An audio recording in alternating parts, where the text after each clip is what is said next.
I'm Shahar Azani, and in the news, the decision of the United Nations Human Rights Council to appoint a commission of inquiry to look into possible war crimes right before and in the aftermath of Israel's recent operation against Hamas terrorist organization in Gaza.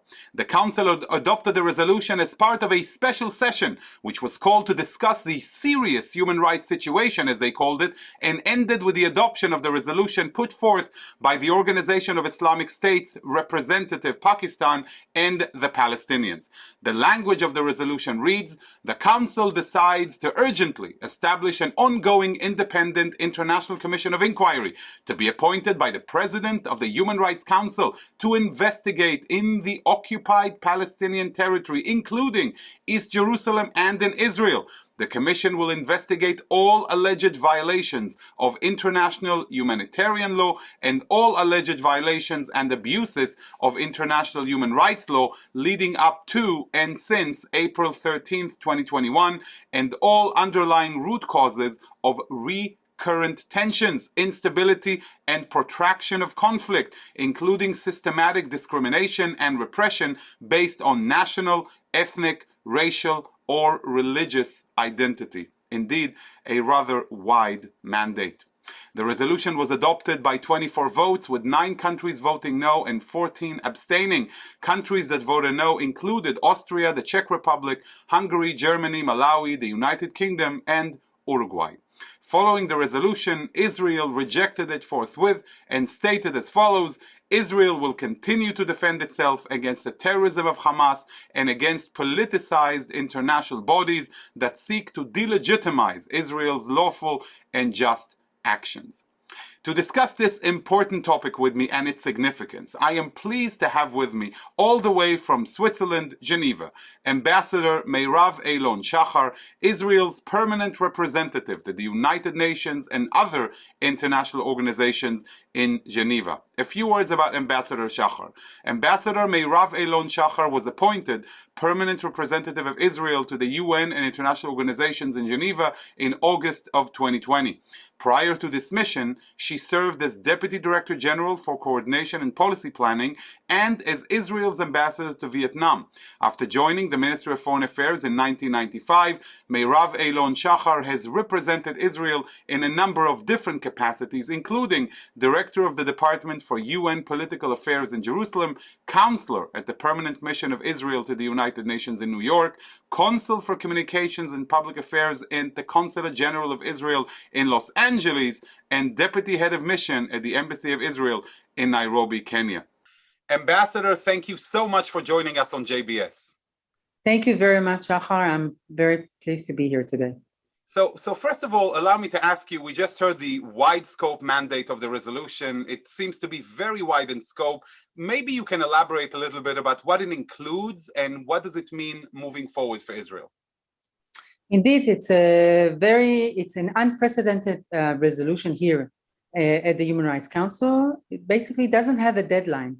This mandate that was just created is a permanent body. Usually you have other mandates, let's say for other cases, whether it's Syria or other countries, it's a mandate that comes up for renewal every year. No, but of course, Israel receives a different treatment and this mandate is forever. There is no deadline once. So it's a permanent mechanism that will have people working for it constantly, producing reports constantly and collecting evidence on an ongoing basis. The other thing is the unprecedented scope is that it doesn't only look into the territories, the Palestinian territories, and of course the UN always refers to East Jerusalem, also it's as part of it, but also to Israel itself, meaning that they would be able to look into events that took place in Haifa or in Jaffa or in Lod. So the scope is geographically very wide, unprecedented. The time is unlimited. The committee is supposed to, once they nominate experts, they will collect evidence, they will interview, they will literally prepare individual cases with criminal responsibility to be submitted. They cannot prosecute, but they can certainly transfer it to other bodies to do so. There is also an article that talks about arms transfer. that they would like member states to look at this issue as well. There is also an article that reflects also the issue of human rights in businesses. If you remember, the database, the blacklist that was published about a year and a half ago, this is also something that refers to it, meaning that businesses that operates beyond the 67 lines might be subjected also to review. You have a vast experience in the international arena for Israel. Has it ever been a case where the United Nations was launching a commission of inquiry into events, like you mentioned, inside Israel, including, in the mixed cities, like you're describing now in the current mandate? No, this is the first time. This is the first time. And as I said, Israel always receives a special attention, let's put it this way, when it comes to the UN. And that's why it's so unprecedented. No, it's the first time. Indeed. The special attention, the kind that we don't deserve and don't want. No, the kind that is not even handed, it's not balanced, it's targeting Israel. It is clear to us that this commission of inquiry is not going to really look into Hamas rocket launching. It will not review it. It will not give a fair break to Israel. There is one purpose for this resolution, is really to target and isolate Israel and in an ongoing manner. We have to remember that. And do you think, the official position of the State of Israel is one that would, do you have any intention of collaborating with the Council of the Commission of Inquiry or not? No, we don't have the intention. As I said, the resolution itself doesn't mention the word Hamas, doesn't talk about the rocket launching. And we have already said and stated very clearly that we will not cooperate with such a commission of inquiry. Has Israel ever collaborated with the commissions of inquiry coming out of the UN Human Rights Council? No, we have done so with other bodies, for example, with the Secretary General in New York, in other cases, but not with the Human Rights Council. And I'll tell you, Shahar, the Human Rights Council was established in 2006. I actually participated in the negotiations in New York at the time I was stationed. We wanted a good body that will promote. First of all, that's an excellent point. But let me ask you, before you touch on this important topic, what existed before the UN Human Rights Council? So I was planning to refer to it. Before the Human Rights Council, we had the Commission on Human Rights. The Commission on Human Rights, at the time, the US mainly, but many others understood that the Commission has failed to fulfill its mandate of upholding human rights. This was the time when Libya became the chair, and discussions started in New York to reform the body or to change it, to establish a new body. And hence in 2006, we started negotiations, very intensive negotiations in the General Assembly in New York, with the aim of replacing the failed commission and establishing a new body, a Human Rights Council, that will uphold its mandate. It's still a subsidiary body to the General Assembly.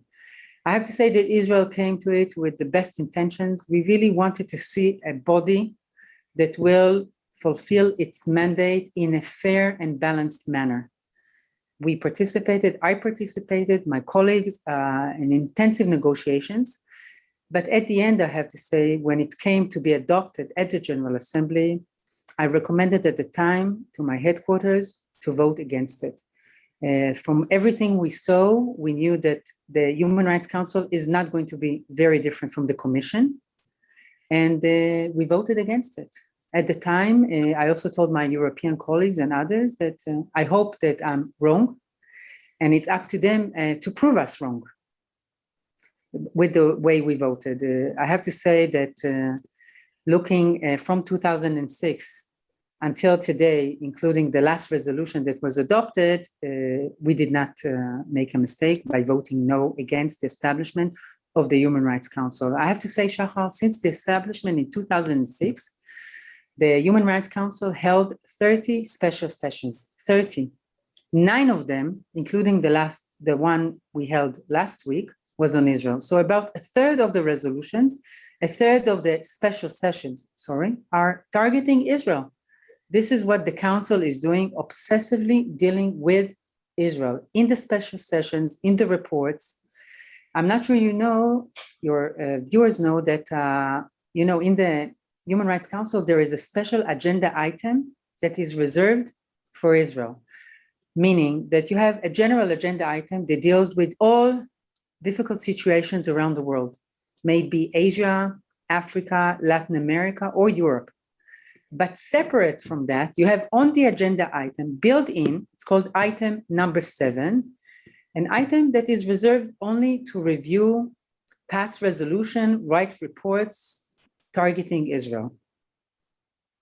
So it's first of all, thank you for the education. I think a lot of people are unaware of this, and I have to ask you, from the outside, this looks absolutely ridiculous that a United Nations international organ would be dedicated, as you said, obsessively only to one issue. As justified as that may be, even if it is and even if it's not, there are so many other issues on the world's agenda.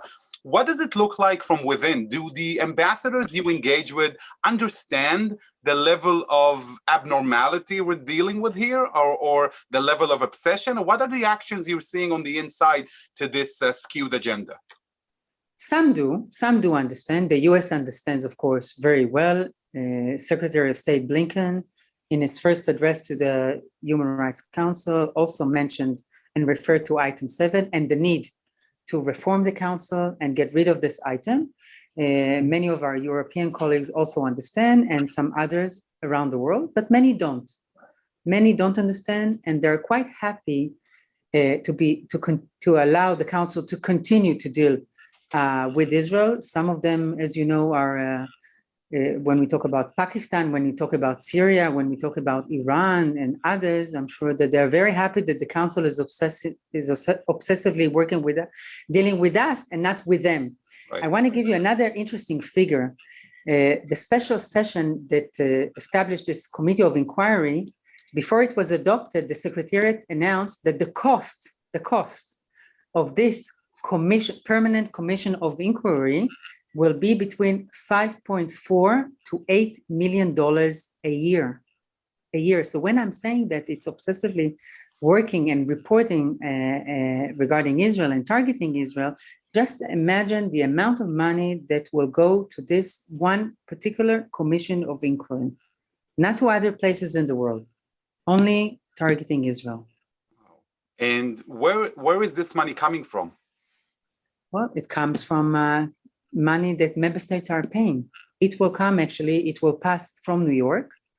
Each country pays what is called assessed contribution. It's according to its size and income and GDP. Countries pay for it. It will pass, not now, it will probably come up in the General Assembly in November, December. And then that's how the money will be received. But just imagine the amount of money that is dedicated to one commission of inquiry because it's a permanent mandate. That's the issue, and that's per year, which means that the attention, the time, the resources, financial and human resources are dedicated here and not somewhere else. So perhaps countries like Iran and Syria and other human rights abusers are very happy with it. That's for sure. So at the end of the day, it's the international taxpayers who are underwriting this endeavor of hypocrisy and ridicule. I must tell you that this goes beyond Israel. This is a matter of accountability and transparency vis-a-vis the international community, and like you're saying, Ambassador, needs around the world, not just the International Human Rights Council of Distraction. But I have to ask you on a personal note. You're sitting there representing the Jewish state within, Geneva and the UN Human Rights Council. You see how skewed the organization is. First of all, how are you feeling about this personally and, of course, professionally? And then what are your hopes to achieve? What's the goal of Israel's role within the council? Well, I think first we need to look at Israel and the UN, because many times I'm asked, why don't you just leave the UN, or, it's so one-sided. And I have to say, Israel is a respected member state of the United Nations. We belong in the UN. There are many interests that we need to promote, aside, of course, peace and security, which is important. Of course, I'm not belittling it. It's important. But for us, we would like to speak on many issues, and that's what we do here in Geneva. We speak about women's rights. We speak about girls' rights. We speak about LGBTQI rights. We speak about older persons' rights. We have recently in January, not in the Council, but in the World Health Organization, we have passed for the first time, actually, Shahar, interestingly enough, the same day that the Council decided on this resolution to establish the Commission of Inquiry, Israel in WHO adopted a resolution that we promoted for the first time about health and persons with disabilities. So we have other interests in the UN, global interests that we would like to promote, standards that are important for Israel, that are important to many, many member states. And it's not correct that we will only act when the Palestinian-Israeli issue is involved. We have many interests, and this is what we're making sure that we are involved in the different organizations. Here in Geneva, we're talking about numerous organizations, from it's not, people always hear about the Human Rights Council because it's the most political body. Right. But you have the World Health Organization, and you have intellectual property, and you have telecommunication, and you have postal, and you have many important resolutions that not only set standards, but regulations as well. And in each one of them, we have an important interest. And this is what we're doing here. Me and my team, it's not a one-person show. Of course, I have a terrific team that I'm working with. And I have to say, in times of difficulties, this is also the comfort. The comfort, is when you're with your mission, with your team, you know that you're home. So there are difficult times. There are difficult times, like when you hear the different speeches at the Human Rights Council, and you think to yourself, how can people be so one-sided? What goes through their mind? Don't they really understand that the situation on the ground is not black and white, that it's a very complex situation? Don't they understand that more than 4,400 rockets were launched at Israelis and Israeli cities as well? Ambassador, I can fully sympathize and understand. As somebody who followed in your footsteps at the Israeli embassy in Nairobi, people are not aware of the fact that Nairobi is actually the home of the United Nations Environment Program, the UN Human Settlement Program, which really gives us an opportunity to ask you, could you elaborate more? You were mentioning a resolution or an initiative concerning people with disability. On the very same day, the UN Human Rights Council accepted its own resolution. Tell us a little bit more about Israel's agenda in this regard and the importance of that initiative. With pleasure, Shahar. So as I mentioned, we have many interests. Persons with disability is an important issue for Israel. Internally, on world agenda as well. It's a human rights issue, but it's also a health issue. It's also a labor issue. And that's why I have to say already last November, we embarked on promoting the first ever resolution, Israeli resolution, at the World Health Organization. We collaborated with some core group member states from Europe and from Latin America, so we had very good support. And we negotiated a text that actually sets standards and also asks the Secretariat of the WHO for certain things. For example, for a new world report that hasn't been done for a decade, to see what is the situation in different countries. It's a resolution that talks about nothing about us without us. It sounds very simplistic, but you know how many times when persons with disabilities need healthcare, they are talked over and not with them. So we want persons with disabilities to be part of the decision-making when it comes to their health. As I said, it sounds logical, but believe me, it's not always the case. And we're talking about a world phenomenon. We're not talking about one country. So this is a thematic resolution that talks about legal capacity of persons with disability to make their own decision when it comes to their health. This is when we're saying nothing about us with us. It was a long process. It involved civil society, international civil society of organizations that are promoting the rights of persons with disability. And what's important in this resolution, it's a human rights-based approach, even when we come to the World Health Organization. This is the first resolution that was passed in the WHO after the adoption of the Human Rights Convention on the rights of persons with disabilities. And as I said, it's important for us. And I have to say it was intensive negotiations, and we gained the support of many countries. It was adopted by consensus, which is nobody voted on it, but with the extra support of more than 50 co-sponsors. So this is part of our agenda, and this is what we're trying to do in many other areas that are important for us. In a couple of weeks, for example, we're going to have an event on economic violence against women. Economic violence. People talk a lot about violence against women. Some are implementing better than others, some are less. But the economic violence, this factor of violence within the whole scope, is not always given the right attention. And we're having an event, it's not an Israeli event, we're collaborating, of course, with several countries from Europe, with Kenya, for example, with the Supreme Court judge, also to bring attention to this topic. And I'll tell you another thing, for example, we've established a group of friends together with some colleagues, of course. What we do is usually, what you do at the UN, you don't do it alone. You're trying to collaborate and cooperate with many other member states to promote a certain issue.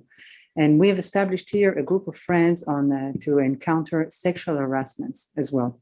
There is one in New York, and now there will be one in Geneva. There are many UN organizations and other international organizations, and this should be on the agenda.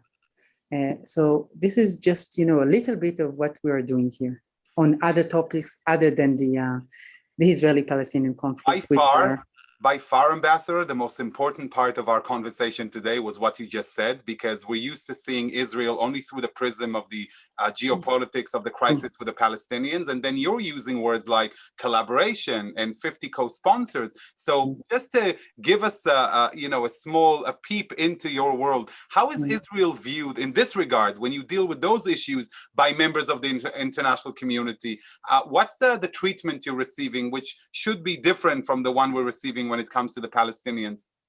So I have to say it's a very positive attitude with most. I'm not talking about, as I mentioned before, nor Pakistan, Iran, or Tunisia or Syria are gonna favor it, but with most member states, we are collaborating on the thematic issues, on other issues in a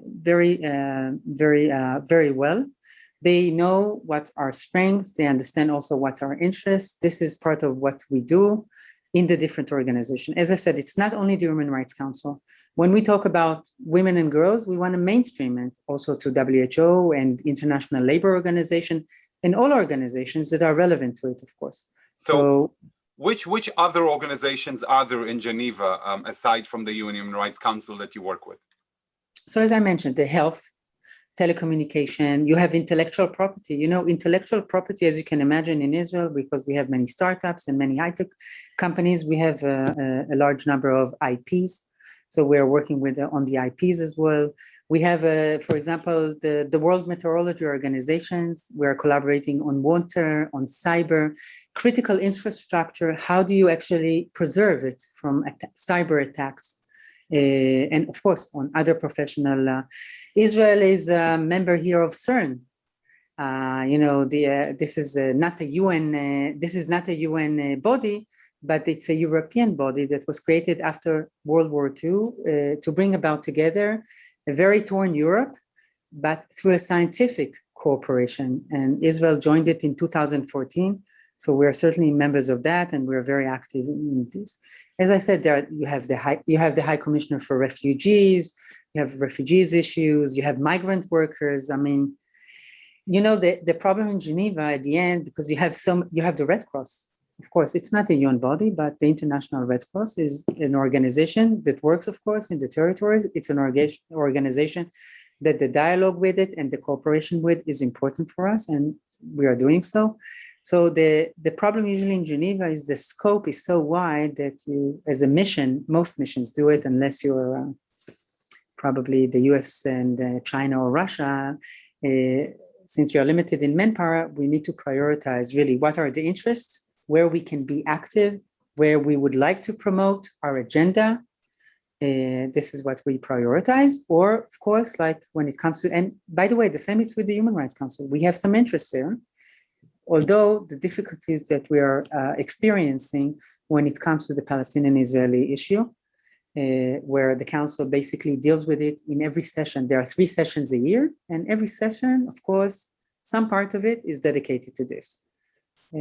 We are dealing with this, but at the same time, we're looking always to see where we can work on other topics as well in accordance with our national interests.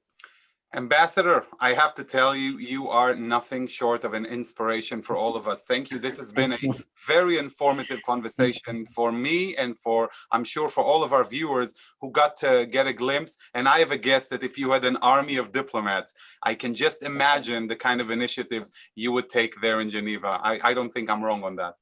No, definitely. At the end of the day, we need to prioritize. But as I said, I have an excellent team, so I'm lucky.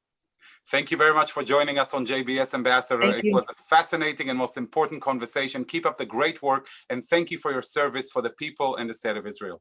Thank you very much, Shahar, to you and to the viewers. Thank you very much. It's heartwarming to know the support, so thank you. And there you have it, my friends.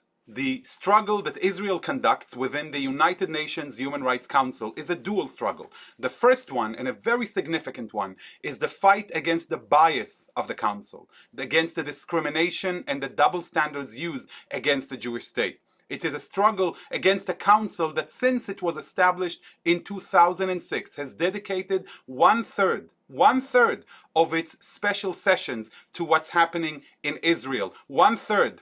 When you have rogue regimes like Iran and others who use the council as a tool of distraction, abuse the council as a sort of distraction from their own crimes and human rights violations against their own people.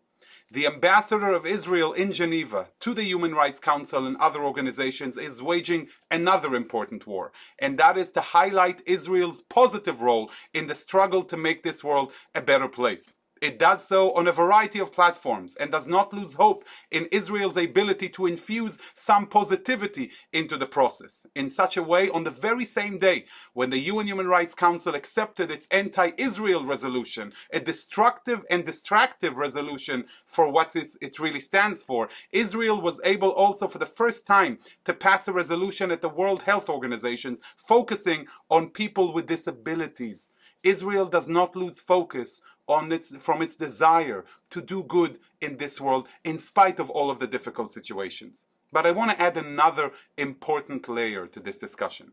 The UN Human Rights Council issue is not just an Israeli issue. The fact that this international organ is abused by rogue regimes and others to become a sandbox of hypocrisy and the misuse of public funds should trouble all of us. We must stand together to demand accountability and transparency, because the money that underwrites these rogue initiatives come from all of our pockets. It comes from taxpayers around the world. The decision that was taken, the resolution that was taken just now vis-a-vis Israel and its war against Hamas, is going to cost the taxpayers anywhere between $5 to $8 million a year. Let me repeat this, $5 to $8 million a year. And for what? For something that to begin with is already biased and has no chance of achieving anything but employment and travel opportunities for those officials traveling in business class to stay in hotels in Israel. So I ask you today to think about the support that is being given to this organization and the demand of this organization to stand by its vocation and its mission. I'd like to thank our director, Sloan Copeland, JBS's managing director, Dara Golub, our technical manager, Michael Paley, transmission manager, John McDevitt, and to our wonderful producer of In the News, Carol Lilienthal. For JBS, I'm Shahar Azani. Shalom and Lehitraot.